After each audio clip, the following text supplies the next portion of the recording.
Welcome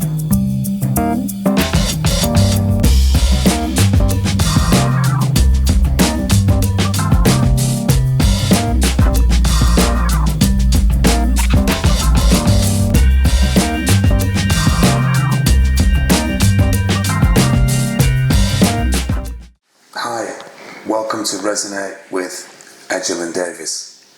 I'm Owen Edgehill. And I'm David Davis. Nice to see you again, sir. It's always good to see you. Always good to see you. Always. Yeah. Nice things. Today's been a busy day. Yeah, likewise. Yeah, it's just like I probably had about an hour. Some people say that's like a blessing. I've had an hour to myself. And I had lunch. Saying that lunch was breakfast. Right. Not had anything to eat. So, but I'm ready to go. You know, when you haven't had anything to eat, you just feel energized in the fact that you're mentally tuned in. Yeah, I get like that on a Sunday when I do my thing. Okay. Yeah. Yeah. Well, that's kind of how I feel. Alright, cool. Mentally tuned in. Tuned in. Good for you. What about you? How are you feeling? Alright, yeah, like I say, just busy day today. Positively busy. Nice to be in the studio with you, your good self. I'm honoured. It is though, dude, it is. No, man, it is. It is. Always is. Always is. It's always nice to be with friends. It's always nice to be with people you feel comfortable with. Yeah. And there's no kind of hidden agendas or anything of that nature. Just right? real deal stuff, man. Yeah. Yeah. That's what it's all about. What are we going to talk about? You tell me. You're the mastermind here. Mastermind. Wow. The mastermind of the verses. All right. How is this for a statement?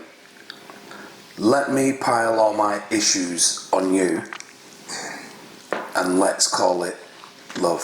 That's like an aeroplane just hovering over. It's like one of those bomber planes, and then you drop that message and just watch it explode. It just Right. And do you know what? It's a good analogy you made there, because that sentence is what is swirling around most friendships, be it business, platonic, or romantic, as we speak. So I'll give you an example. Me and you are in business, alright? And because I'm not doing any work on myself, personal development work, checking myself, being reflective, that kind of stuff, I've got a whole host of problems going on in my life. Right? Whole host of them. Can't make head and tail of them because I'm not working on them. And then I come in to our office, and all of a sudden you notice that I'm not feeling right. And so my issues get in the way of what we're trying to do. But then I just say something like, I might just snap at you or blow up or something. And then I'll say something like, but it's because I love you though, D. Alright? And that happens. It's happened to me in terms of my own personal experiences. Would you like to share any? Yeah. So, my intimate relationships in the past were, to one degree or another, based on that sentence. So we'd have a row, and then it got to a point where it was a case of, yeah, but do you know what? It's because I love you. It's because I love you that you blew up? Or? Yeah. Okay. Or I can say anything to you. Yeah. I can say anything to you because I love you. Yeah. And the reality is, all I'm doing really is piling all my issues onto you and calling it love. In other words, if I didn't have any issues, and that's primarily because I'm working on them issues, then we wouldn't get into a situation where I would just blow up in any given moment or snap or just be sulky or grumpy or moody or whatever. Or even worse, you lash out literally physically. Yeah, which some people do. Yeah. A lot of people do. Yeah. And then that other person then says, I won't do it again. I won't do it again, because but I love you. And those words, those words, I love you, seems to kind of, to the other person, well, he loves me, and I know he won't do it again, but he does, but they do. Yeah. And they do it, and they do it, and they do. Right. And they call that love. Right. So the reality is, it's not love, is it? It can't be. Well, no, it can't be. Well, it's not. No, end of story. It's not. But the vast majority of people think it is. Because they're not working on themselves to know what love actually is. Mm-hmm. Yeah.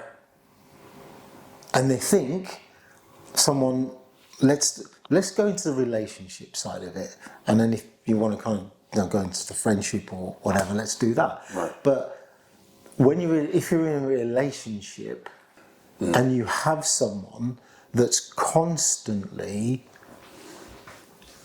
portraying their love on you in physical terms or in mentally terms, may that be Portraying their love or portraying their issues on you. their so-called love. Right, okay. Which is, because it's in a physical term, Right. as in you're hitting someone, Right. or it could be in a passive-aggressive term, Right. as you're constantly having that passive-aggressive attitude in relation to putting that person down, Right. or whatever it may be. Yeah. And then you say, but I love you. That's them showing what they believe love is. Right. And you accepting that, the way I look at it, Yeah. you tell me if I'm wrong, and with the other person accepting that, but he loves me, and I know he doesn't mean to do it, or she loves me, I don't know she doesn't mean to do it, or whatever partnership it may be, well then both parties are accepting their form of love, which actually isn't love. It's because I've never been in that situation, I wouldn't know what to call it, to be fair. Right. But it definitely isn't love. Right. But because you're accepting that So if you've never heard that expression, when someone says to someone, "Oh, but it's because I love you." Yeah. You've heard that, I've heard of it. Right. I've heard of it. Right. So I'm talking about the vast majority of people, and when I say the vast majority of people, because of the work that I do outside of this, I speak to a lot of people and work with a lot of people, and I've done over the years, and the vast majority of them say that those words to me. He or she constantly says, "I love you," but yet they're always screaming at me. Yeah. Yet they're always shouting at me. Yet they never listen. And I can be the way I want to be with you because I can be relaxed with you because I love you. And I'm constantly saying to these people, I'm constantly saying to these people, it can't be love. Because if you really love somebody authentically, you speak to them in the right manner and you treat them in the right manner. But most people, I kid you not, most people can't get their head around that concept. Primarily because they themselves don't know what love is. Yeah. Or they don't love themselves. Or they don't love themselves. Or both. Or both, This is probably normally both. Yeah. Or both. Yeah. But yet, they're either married, long-term living with each other, got children with each other, got everything that this, in my opinion, sick society tells everybody to get. Get a nice spouse, get a nice house, get a car, go on holiday a couple of times a year, get a pension, and you've made it, right? This is what this society tells people to do. It doesn't tell them anything about working on their emotions. So therefore, they've got all the exterior stuff, the material stuff, which they think is happiness. which they think is happiness. Which is another episode, Yeah, I'm pretty sure. Which they think, But at the same time, the barometer is they're always screaming and shouting at each other, but at the same time saying, but yeah, we're all loved up. Yeah. But I can do what I want. I can do what I want because all I need to say is I love you. Yeah. But they believe that. Yeah, and they're accepting of it. And You're laughing there, right? And I know you're not laughing in a negative way yeah, against those people who it's happening to.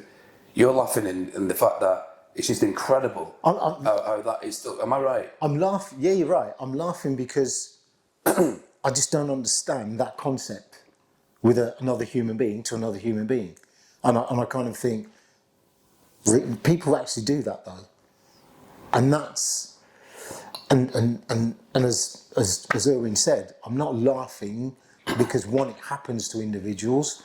I'm laughing because I just think it's unreal.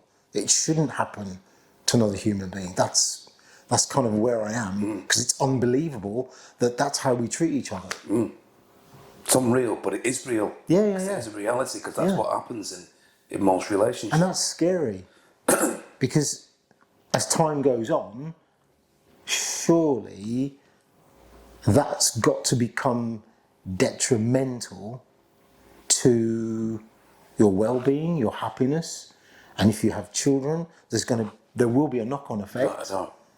That's a good point. That's a good point. If you've got friends, some will agree with what's going on, some won't agree. So, you get together and there's awkward situations with them as well. Yeah. Or you could be sat with friends again or with family at a dinner table, you're out in a restaurant, and that person snaps because that's what they do. Mm-hmm.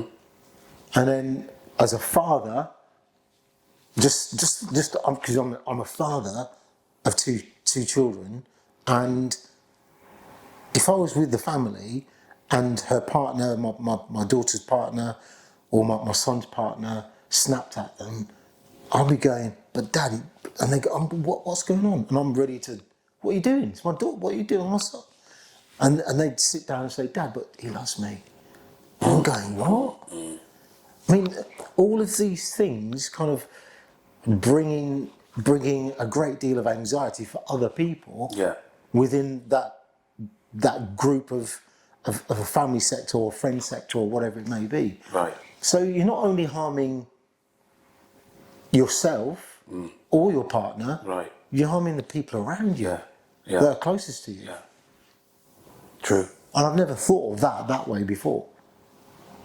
If you don't know, you don't know. Yeah. You only know what you know. Right. Yeah. So, and it's interesting, I was speaking to someone this week about what she's going through at this moment in time. But the beautiful thing about it was, she said that she's got friends who hold her accountable. Mm-hmm. So if they can see something not right, they'll pull her up on it and say, look, what are you doing? And that's brilliant. But not many people are like that, because they'll say, oh yeah, that's just the way they are, and keep away from it. But nobody's saying to that individual, as we mentioned in the previous podcast about the pain being the truth. Nobody's saying to that individual, why are you putting up with that? Yeah. Do you think that's normal?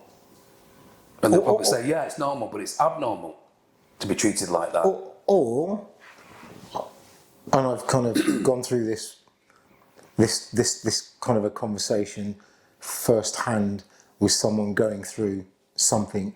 They just go, but I'll make it better.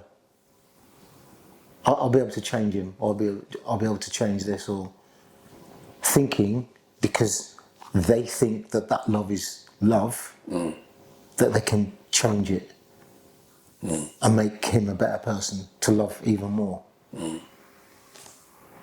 It's incredible.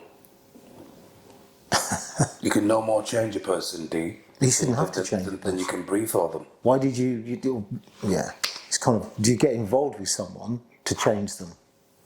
Yeah, there's that. People do that. There's that element of it. That happens, doesn't it? Yeah. That happens. Yeah. But why be with them if you think you've got to change them? Surely they're not the person that's right for you, but you feel that you can make that change in them because you think they love you and they think they love you. I hate doing that, by the way. We'll stop doing it then.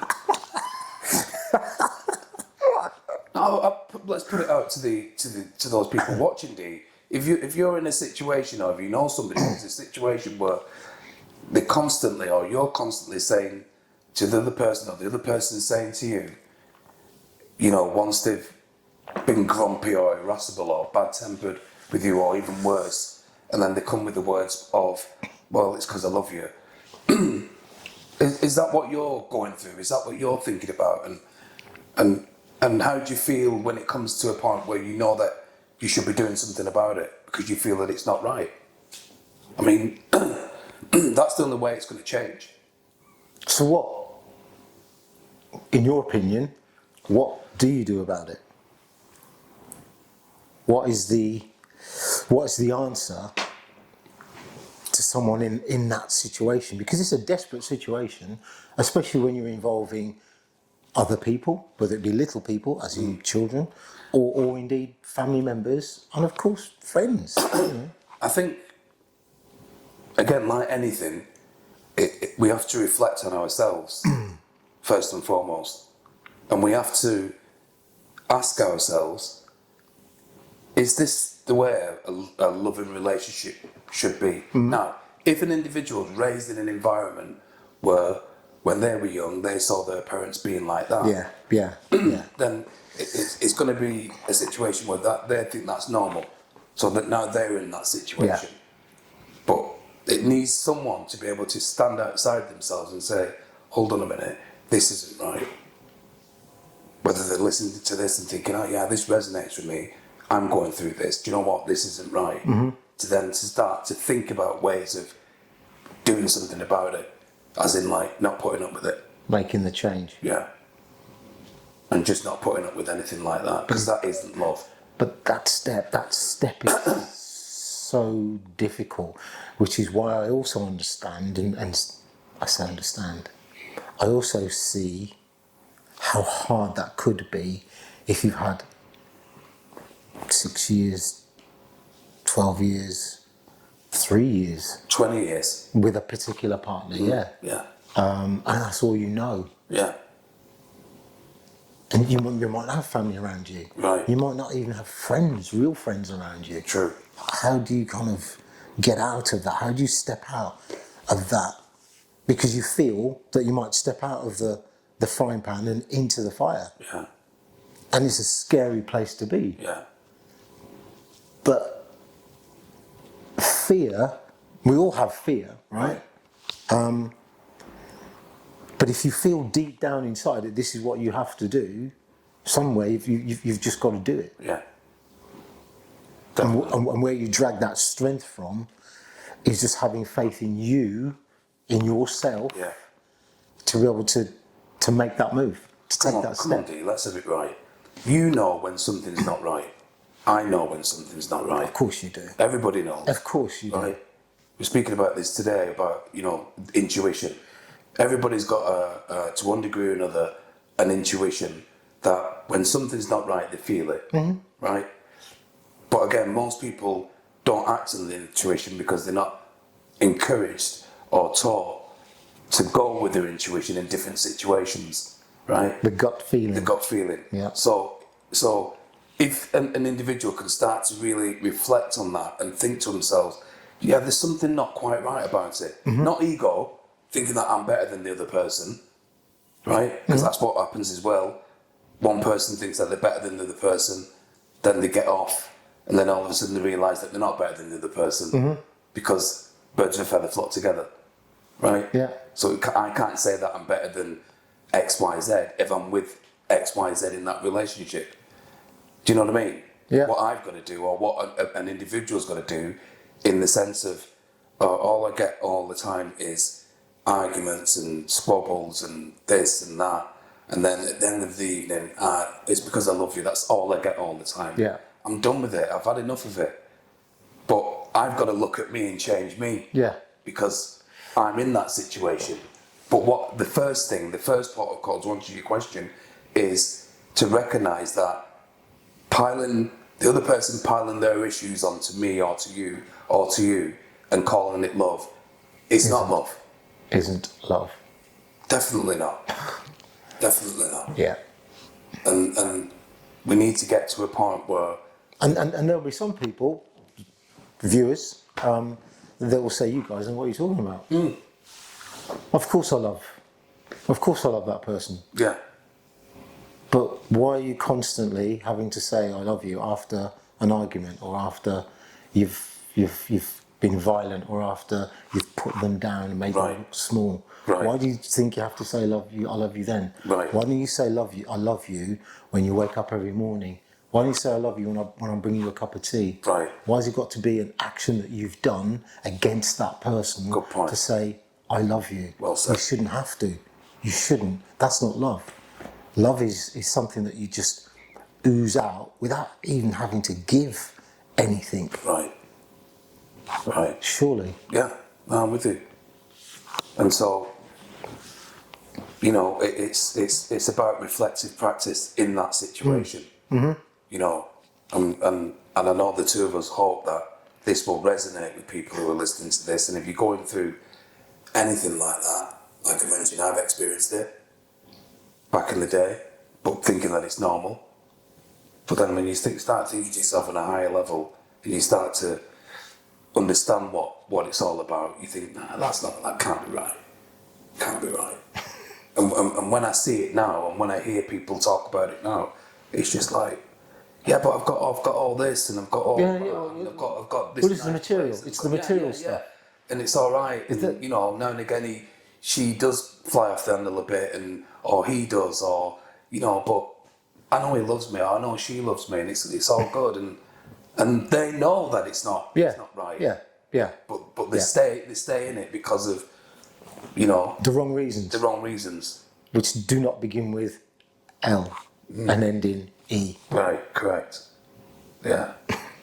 Yeah. So on that note, to bring this thing down for landing, I think for me it's about, as I mentioned, it's about reflecting on that aspect. Somebody could be doing it. Doesn't have to be in an intimate relationship, D. It could just be in a business relationship. Yeah, well, it could be platonic. Anything, yeah. Right? You just got, you know, you've got friends that, you know, you've known from a long time and everything, and they just put on you in a certain way, or they say things to you in a certain way, and you put up with it. But they say, yeah, but we're mates and we've known each other and we love each other and we're all good at the end of the day. Nah, it's not right. It's not right.